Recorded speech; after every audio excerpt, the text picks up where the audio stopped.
આજે ગોંડલ ગણેશભાઈના સમર્થનમાં અને જયરાજભાઈના સમર્થનમાં સમગ્ર તાલુકો બંધ છે અને સમગ્ર તાલુકાની જનતા પણ તેમના સમર્થનમાં તેમના નિવાસસ્થાને પહોંચી છે અને સમગ્ર શહેર અને તાલુકો બંધ છે કે જે ગણેશભાઈ ઉપર કેસ થયો છે એમાં ખોટા આક્ષેપ થયા છે કે ગણેશભાઈ લુખાઓ આવા આક્ષેપ થયા છે, પણ જેની ઉપર 17 ગુનાઓ થયા છે એ લોકો ખરેખર લુખાઓમાં એની ગણતરી થાય અને ગણેશભાઈ પણ ગોંડલ તાલુકાની આમ જનતાને એક કાળો ડાઘ લાગવા નથી દીધો. આજ સુધી ગોંડલની અંદર ઘણા લોકો બહારથી આવી ખેડૂતોની જમીનો, ખેડૂતોના દુકાનો, આમ શહેરની અંદર લુખાઓ આવતા એમાં પણ ક્યારેય ગણેશભાઈએ નીચી આંચ નથી કરી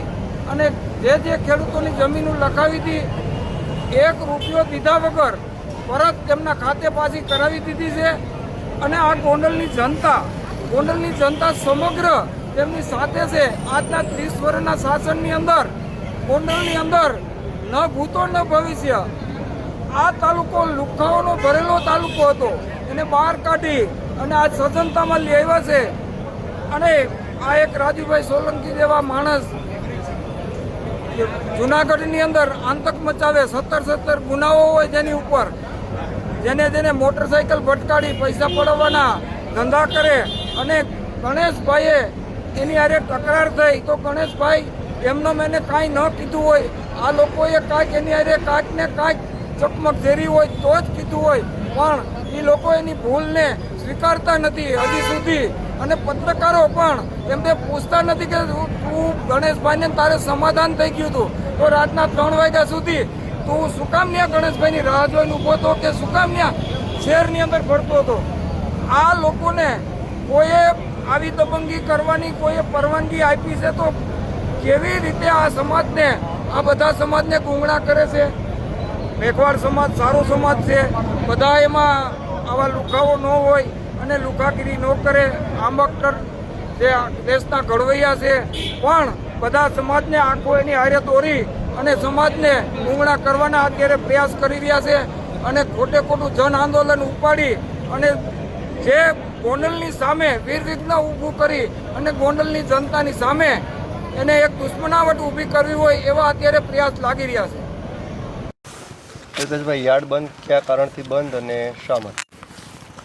આજે જે અમારા પરિવારની જેને વ્યક્તિ કહેવાય કે સમગ્ર ગોંડલના લોકોએ જેમને પરિવાર માન્યો છે એવા અમારા ગોંડલના ધારાસભ્ય ગીતાબા જયરાજસિંહ જાડેજાના અમારા ગોંડલના ગણેશભાઈ ઉપર જે રીતે આક્ષેપો કરવામાં આવ્યા છે, જે રીતે ગોંડલના ગણેશભાઈની છબી ખરડાવવાના પ્રયત્નો થઈ રહ્યા છે, એના માટે આજે સમગ્ર ગોંડલના લોકોએ નિર્ણય લીધો છે. એમાં તમામ અમારા ગોંડલ માર્કેટિંગ યાર્ડના વેપારી, અમારા મજૂર ભાઈઓ, અમારા કમિશન એજન્ટ ભાઈઓ અને ગોંડલના લોકોએ નિર્ણય લીધો છે કે ગણેશભાઈ સામો કાંઈ પ્રશ્ન હોય તો એ ગણેશભાઈનો પ્રશ્ન નથી, સમગ્ર ગોંડલનો પ્રશ્ન છે.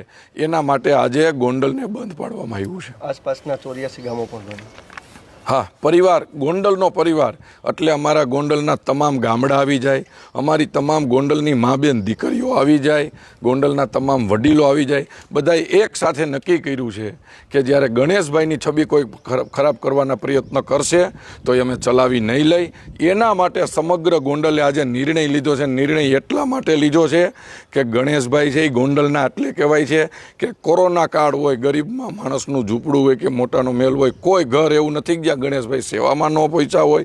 આ ગોંડલ ઉપર વાવાઝોડાની આફત આવી હોય કે આ ગોંડલ ઉપર પૂર જેવી આફત આવી હોય ત્યારે અમારા ગોંડલના ગણેશભાઈ ખડે પગે રહ્યા છે.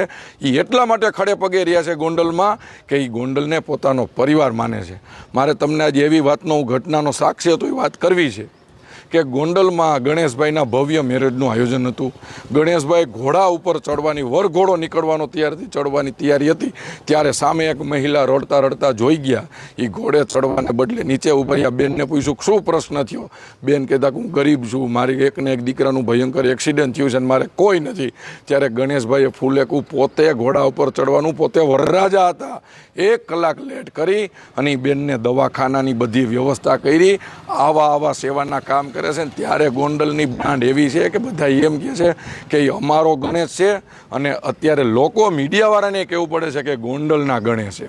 ખાસ સામે જે ફરિયાદી છે એમની પણ હિસ્ટ્રી આપ લઈ આવ્યા છો, શું ઇતિહાસ? મારે ખાસ મીડિયાના મિત્રોને એક નમ્ર વિનંતી કરવી છે કે જ્યારે આરોપીની ફરિયાદીની વાત આવે ત્યારે સામે લોકો એક શબ્દ બોલે છે કે દલિત સમાજ. આ દલિત સમાજનો પ્રશ્ન નથી.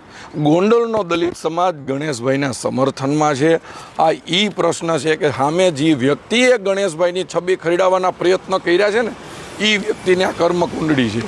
આ માનો કે સંજય ઉર્ફે રાજુ સોલંકી, એમની ઉપર 3 ગુના છે. એમના પિતા રાજુભાઈ સોલંકી ઉપર 15 ગુના છે. એમના ભાઈ દેવ ઉપર 2 ગુના છે. અને આજ મારે આ કલમ વાંચતા પણ મને શરમ થાય છે કે 354 જેવી સંજય રાજુ સોલંકી ઉપર ગુનો દાખલ થયો છે. 354 એટલે મહિલાઓની છેડતી થાય તો જે 17 ગુનાનો આરોપી હોય, જેની ઉપર 17 વાર FRI ફાડી ગઈ હોય, એ અમારા ગણેશભાઈ ઉપર એક આક્ષેપ નથી. એવા ગણેશભાઈને ગુનેગાર ઠેરવવાના પ્રયત્ન કરે છે ને એના માટે આજે ગોંડલ બંધ છે. અને મને બાબા સાહેબે જે આપણને ન્યાયતંત્ર આપ્યું છે, બાબા સાહેબ ઉપરના ન્યાયતંત્ર ઉપર અમને ભરોસો છે ગોંડલને. હજી હું મીડિયાના માધ્યમથી કહું છું કે એક સમયે અમારા ગણેશભાઈ નિર્દોષ સાબિત થશે અને થશે. કારણ કે એનો સ્વભાવ ઝઘડવાનો નથી, એનો સ્વભાવ સેવાનો છે. અને એ સેવાનો આ ગોંડલને જે લાભ મળે છે એના હિસાબે ગોંડલના લોકોએ સમર્થન આપ્યું છે.